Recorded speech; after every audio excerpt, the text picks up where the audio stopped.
It makes me stronger. I need you to hurry up now, 'cause I can't wait much So longer. it is time for a little Friday fun with Spare Change. Today we're joined by the fabulous pair, Zerlina Maxwell and Tony Saya. How fun. Thank you for joining us on this Friday. All right, first up, so coffee drinkers beware. I love this one. Check out this new coffee. It is called Death Wish.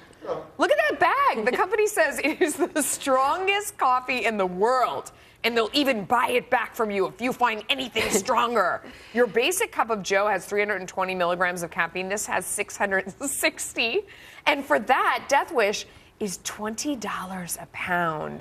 Zerlina, what do you think? Would you try it? I would try it, and I wish they had invented this before I started law school. That would have been really helpful.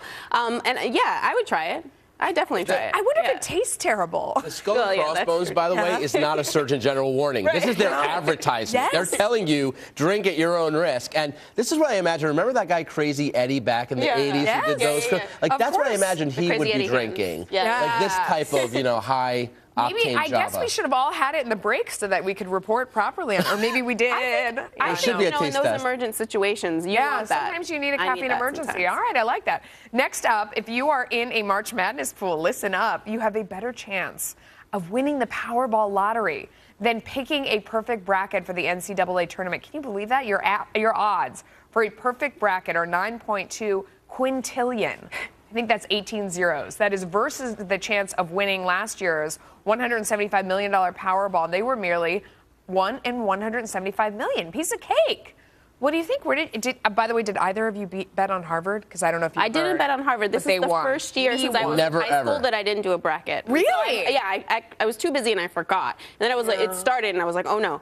But I think that, I didn't bet on Harvard. I've never had a perfect bracket, but I have almost won my office pool. Really? A couple times, but never I won. stick to fantasy sports. I really just have much more luck that way. I know a lot more about it. And this number, this 18 zeros number, never heard about this in my life. I feel so better educated as a result of this conversation. I think it was so 9.2 quintillion. Quintillion. That's if you knew nothing. Zeros. That's if you knew nothing. If you knew something about the NCAA, I think your chances were 1 in 1.2 Really? billion. Because you think a lot of people picked Harvard? I mean, you could know a lot about the NCAA. Hence the 1.2 Unless billion. they went to Harvard. And you would not pick Harvard.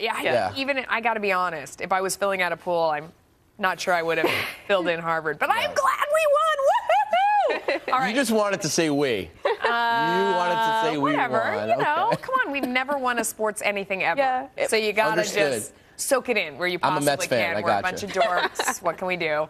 All right, now on to Punxsutawney Phil and his grossly inaccurate prediction for an early spring this year. Did you see this? One Ohio prosecutor has had enough. He has filed a criminal indictment against the groundhog for misleading the nation. I don't. My 6-year-old is pretty mad about this. We got up on the Saturday morning that Punxsutawney Phil was out. He said, spring was coming. It was going to be fantastic. Well, let me tell you, spring came on Wednesday. It is freezing here in New York.